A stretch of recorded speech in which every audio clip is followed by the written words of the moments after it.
plus en plus fréquents. Partons à présent en Afrique de l'Ouest et précisément en Côte d'Ivoire où le choc et l'indignation ne retombent pas 2 jours après la diffusion d'une émission de télévision faisant l'apologie du viol. Une manifestation a eu lieu tout à l'heure à Abidjan à l'appel d'organisations de défense des droits des femmes devant la chaîne de télévision en question. Tout s'est passé donc avant-hier, malaise sur le petit écran. Un homme présenté par l'animateur comme un ancien violeur a été invité sur le plateau à simuler un viol sur un mannequin lors d'un programme très populaire, très regardé et sous les rires du public. Reportage à Abidjan, Cléophas Mossala et Oumi Diallo. Comment tu fais Il bloque, c'est comme ça, il bloque ça ici, il bloque comme ça, c'est là qui est intéressant. Ouais. Vous ne rêvez pas, il s'agit bien d'une simulation de viol à 1 heure de grande écoute. Bon, Une séquence qui se passe de commentaires. Justement, puisque tu as décidé de changer. Dans l'émission La télé d'ici vacances, un homme présenté comme un ancien violeur a été invité à partager ses méthodes criminelles. Le présentateur controversé Yves Dembella s'en donne à cœur joie et repousse les limites de l'indécence. Oui. Mais ça peut l'exciter. Ça peut l'exciter. Oui. Il m'a fait tomber. Tu touches son sexe.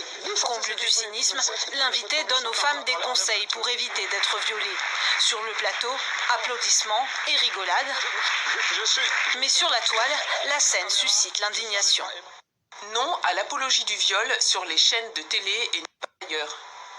Sanction pour Yves Dembella.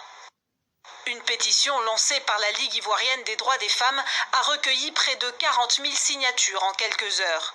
Le collectif exige la suppression de l'émission. Pour cette femme engagée, ce dérapage encourage la culture du viol. L'intention de l'animateur et de son invité, c'était de montrer que c'est les femmes qui provoquent, c'était de montrer qu'elles y prennent du plaisir, alors qu'en réalité, le viol est un crime. Face au tollé, la chaîne privée NCI a présenté ses excuses et annoncé la suspension de l'animateur.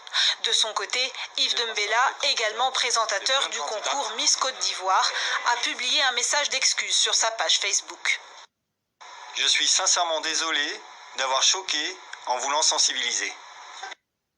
Un sens de la pédagogie qui interroge dans un pays où les violences faites aux femmes explosent. Selon l'ONG ivoirienne Citoyenne pour la promotion et la défense des droits des enfants, femmes et minorités, en seulement 2 ans dans la seule ville d'Abidjan, 1121 viols et 416 féminicides ont été recensés. Et justement, pour aller plus loin, direction Abidjan où l'on retrouve Sylvia Apata, militante féministe. Bonsoir, merci beaucoup d'être avec nous en direct sur TV5 Monde. La première question, elle est simple, on a envie de vous demander qu'avez-vous éprouvé en voyant ces images donc, de cette simulation de viol? Bonsoir, ce que j'ai éprouvé et ce que comme toutes les activistes ont éprouvé, toutes les Ivoiriennes et les Ivoiriens ont éprouvé, c'est de l'indignation.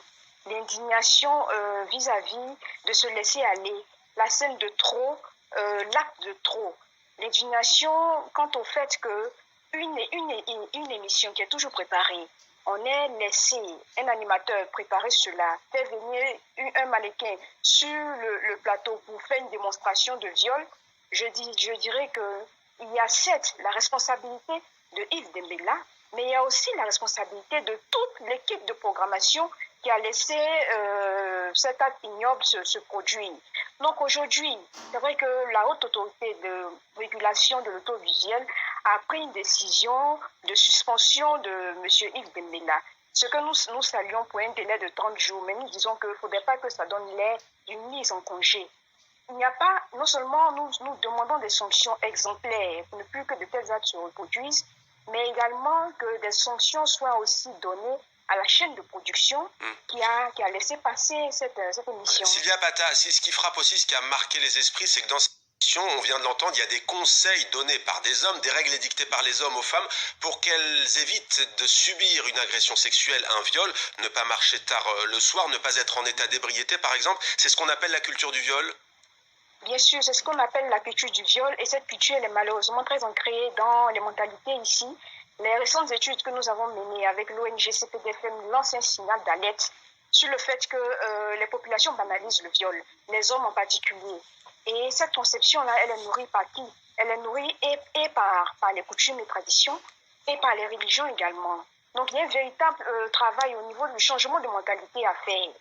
Et ce qui a sidéré, pardonnez-moi de vous couper aussi, c'est que vous travaillez aussi beaucoup sur les violences sexuelles intrafamiliales et hélas, elles ont explosé à Abidjan pendant les confinements. C'est dans ce contexte aussi que ça survient. Exactement, elles ont explosé pendant le confinement, mais en même temps, ce que nous pouvons dire, c'est que c'est une situation qui de nature quotidiennement que nous constatons tous les jours. Le viol, les violences faites aux femmes et aux filles en Côte d'Ivoire ont une proportion vraiment alarmante. Et malheureusement, aujourd'hui, c'est Yves Demela que tout le monde condamne et que nous condamnons.